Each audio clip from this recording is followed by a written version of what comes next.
Good morning. My name's Jane Marlink, and I'm the Executive Director of the California Writing Project. And with me are some fabulous, wonderful teachers.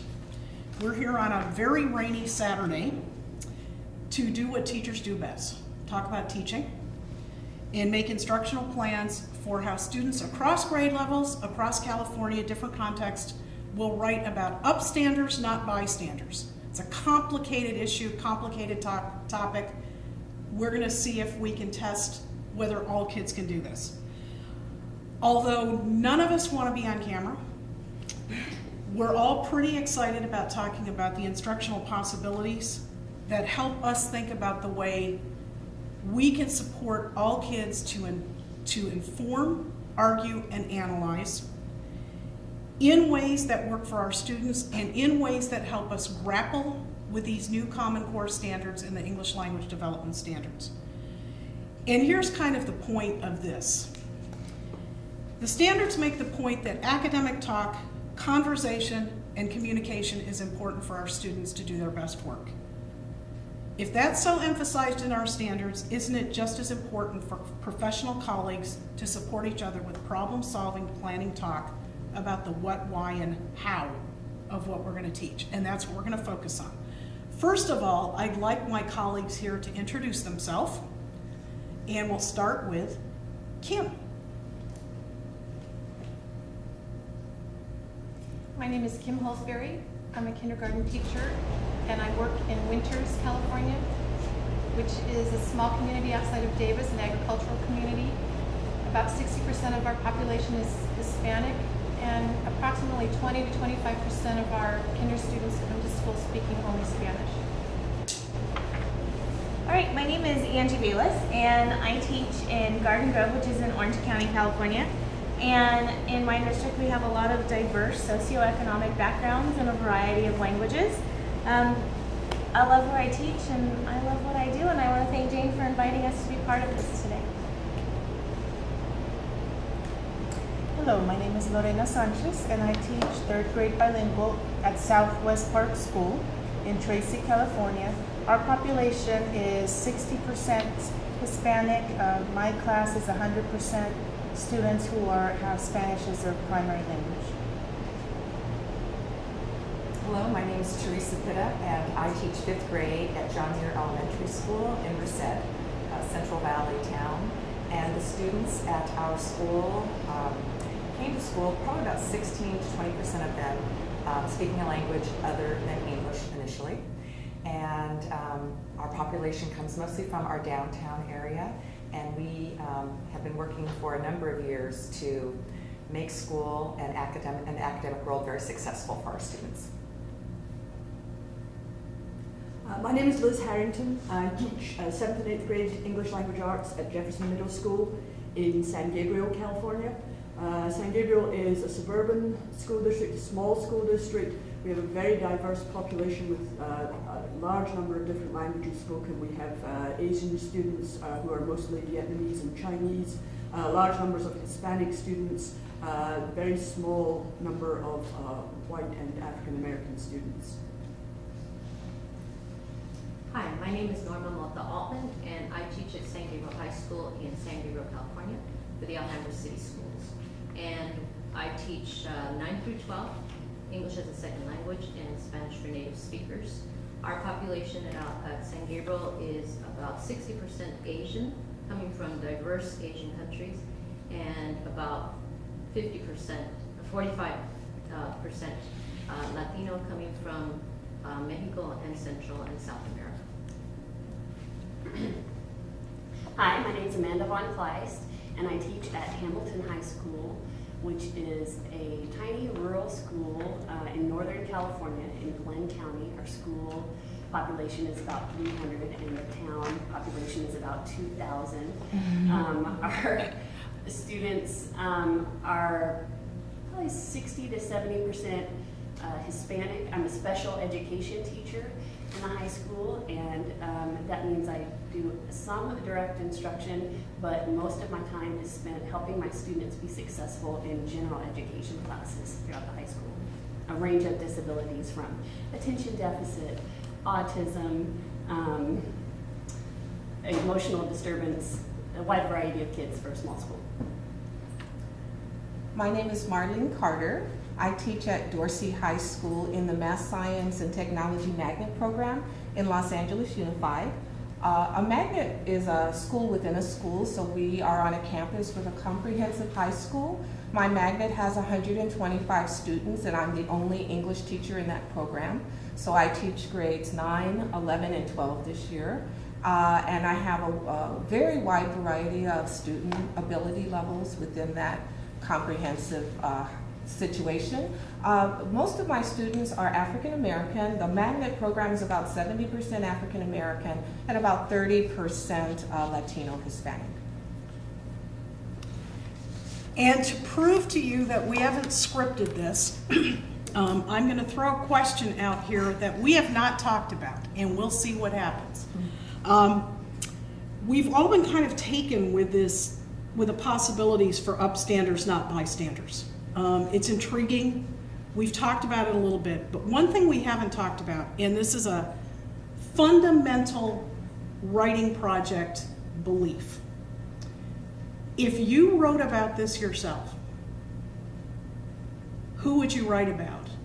And would you go for a historic upstander, a public community-based upstander, a personal upstander? What do you think? See? Go for it. I know for me, if I were to pick someone, I would probably pick Ruby Bridges, because I would want to pick a character that was, or a person that was accessible for my students, so that I could take that information back to the classroom and share my thoughts in a way that would be meaningful and accessible for my students. So Ruby Bridges immediately jumped into my mind as a person to focus on. So writing is immediate model almost right away, Absolutely. and seeing what your students will need. Anybody else? Well, I saw a television clip this morning when I was eating breakfast, and I think it would be the example of public service activism. I'm not sure if that's the right way to say it. And it was, and I would like to be able to show that clip to my students, or I could describe it. And it was a policeman who had noticed several days in a row a homeless person without shoes. Went into a nearby shoe store and told the owner what he was going to be doing. The owner said, "Please use my discount, and this is a really good boot." And then he went back out to the street and asked the homeless man what size he wore, and then took him the brand new pair of shoes. And a passerby, an upstander, took a picture and sent it in to the police station, and it's now making news. And the reason I would choose that example is it's a current event, but it's in a community. Also, not always do public servants have the kind of, can't think of the word, I knew this would happen. The kind of, Recognition. thank you, Yeah, recognition. they don't get the accolades. And They just do sometimes it. our students see them in not the most positive light. So there's an example of someone who during the course of his daily work stepped out of the box, made a situation, improved the situation greatly. And my hope is that my students around the classroom, on the playground, and also in the world that they're growing up in would learn to be upstanders and take a stand. So that's the one that came to mind for me. Well, the one that came to mind for me immediately was a situation that happened last semester. I had a very challenging class, and so when the school had brought in some people to talk about bullying, and I immediately said, I need those people in my room. The very next day, though, a young man hit another young man in the back of the head like that, and a girl said, "You think because he's big it doesn't hurt, and you need to stop that." And this guy said, "Oh, you're gonna let a girl fight your battles for you?" And I said, "No, this is what we said yesterday. None of us are gonna tolerate this, and you have to stop." The whole class got very quiet. They could have joked or laughed about it, but the whole class got very quiet and kind of stared him down. And then he turned to the guy and said, "I'm sorry." Huh? And we went on. Yeah. So she was the upstander. This tiny girl was the upstander. Amazing. Amanda and I talked last night, and I don't know if you still think the same thing. If I did this, I would write about Malala, the young lady who, at the age of 11, was making a public statement in Afghanistan about the importance of education. I don't know how she had the wherewithal to do it. Knew she was in danger repeatedly, of course, proved the case. In recent interviews with her, she's not going to be quiet, and she's got the full support of her dad. It's really quite an amazing story. One more, maybe? I think, I agree with everything that's been said, and I think it's so important to have students see people who are not bigger than life. Because one of the things that I want my students to leave my classroom with is a feeling that one person can make a difference, and they can be that one person. And if we talk about upstanders and we talk about people in everyday life, people just like us, who are doing something and taking a stand, I think that's really empowering for all our students. It's interesting to listen to this conversation because as a primary teacher, of course I would choose something in the kids' real life, probably off the playground. So I was assuming that the high school teachers, middle school and high school teachers would choose a historical figure because that's where I thought I was heading. So it's interesting to me to see that we're still all thinking about kids' own lives first, so that maybe they can make those connections later. So it was just an interesting observation. And I think it does need to start there. I think no matter what, you need to start where they are. You need to start with something that's meaningful to them and meaningful to you as a person too, because otherwise it doesn't come across, and then move out into the wider world and into the historical background. Well, and as John Lennon said, act locally, think locally. We didn't want to reveal our ages here today, did we? It just slips out. Never mind. Let's just keep going on this vein, and anybody who wants to jump in. This is a complicated theme that we all do think is going to resonate with our kids. Two in this group have actually started it already. How are you going to translate this theme to your kids? How are you going to connect them? It already sounds like we're starting with personal community-based issues. Is there any of it that's also connecting it to interests of theirs or to prior teaching? Well, I spend a lot of time with my students on self-advocacy. As students with disabilities, my kids need to be able to express what is difficult for them in a classroom and be able to ask for what they need. And they're also subject to being manipulated by people who want to take advantage of them. And so we do a lot of work on helping them advocate for themselves, protect themselves, keep themselves out of dangerous situations. And so I think that would be a really great way to connect the learning. My students know about advocating for themselves, knowing themselves, asking for what they need, knowing their rights. And if they can think about that as a starting place for being an upstander, I think that would be very relevant to them. Kim? I would piggyback on that and say that for young children and English language learners, they need to have some language to use when they're in these situations. Good point. And so I think that's something we all need to keep in mind too, that just talking about it, but not giving them the tools they need to deal with it in their own life is something we need to keep in mind. Lorena?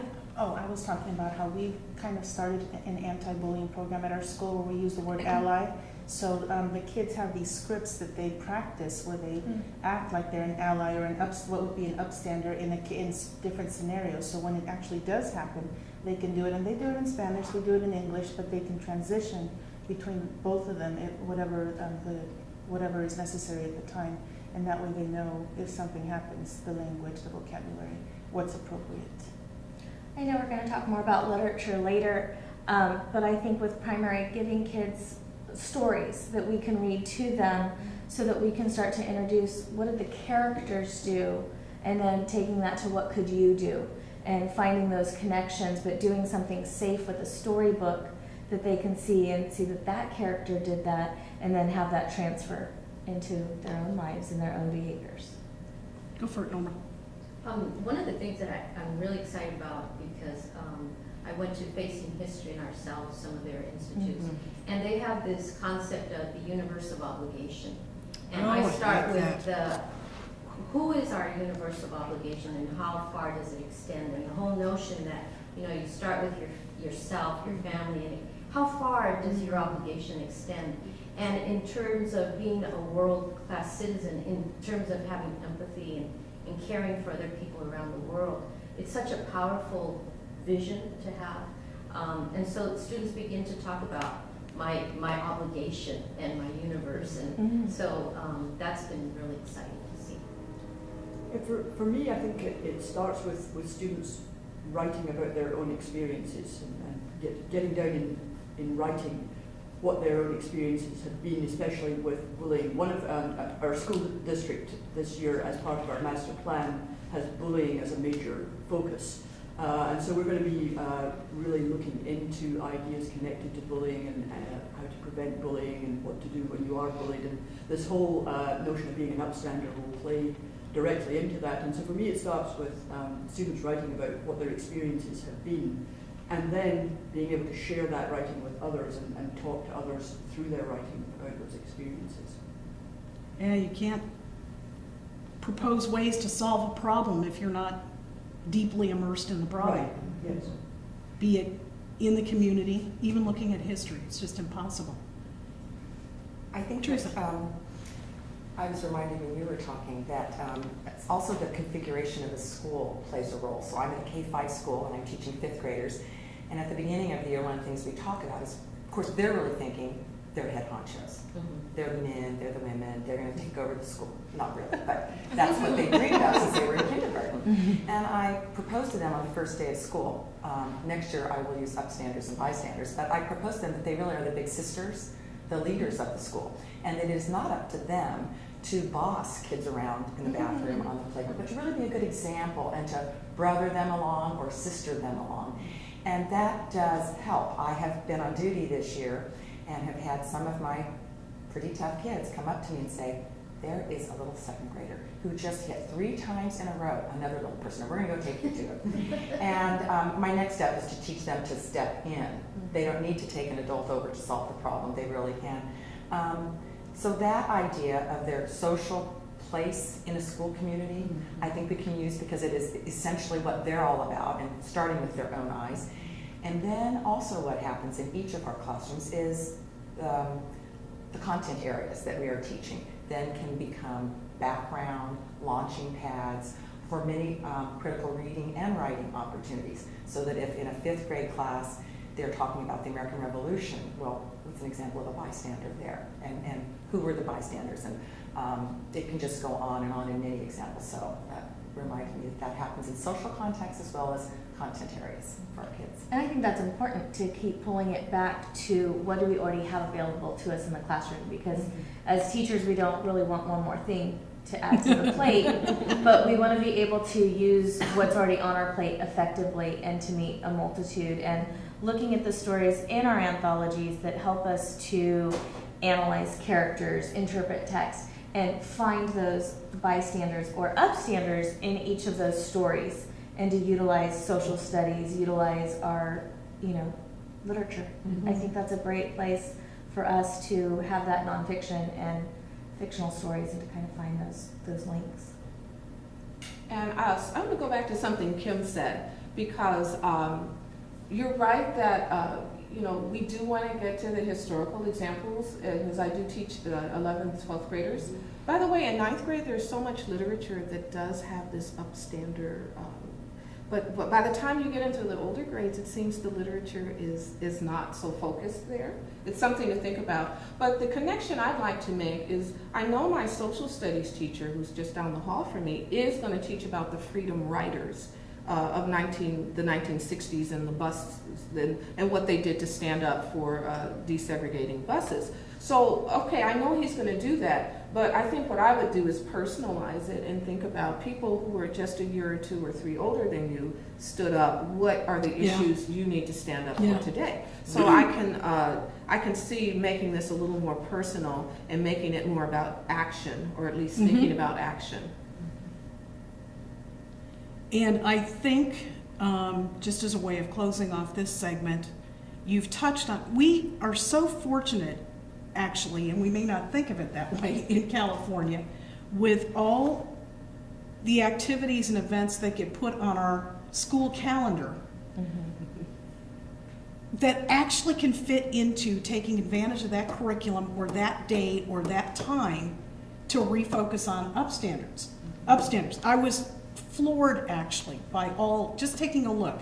We've got the anniversary of the Emancipation Proclamation coming up in January. President Obama has just announced that his new inauguration is going to be around that theme. There will be text, visual, print, and getting kids to think deeply about these issues. I know Marlene often participates in February. National Council of Teachers of English launches every February the African American Read-In. The range of possibilities for fiction and poetry, but nonfiction as well, collections of essays, unbelievable collections of essays that could be used for that. February, anniversary of Japanese internment. Lots of digital video examples. Brand new requirement to deal with LGBT history. And one of the upstanders that I know has caught our Improving Students Academic Writing Kids, analytical writing kids, is the 16-year-old student in Canada who I don't even have a name for, but 2 years ago was compelled by the stories of suicides from LGBT kids who were bullied to come up with a day where everybody wore purple in honor of those students and then to recognize difference.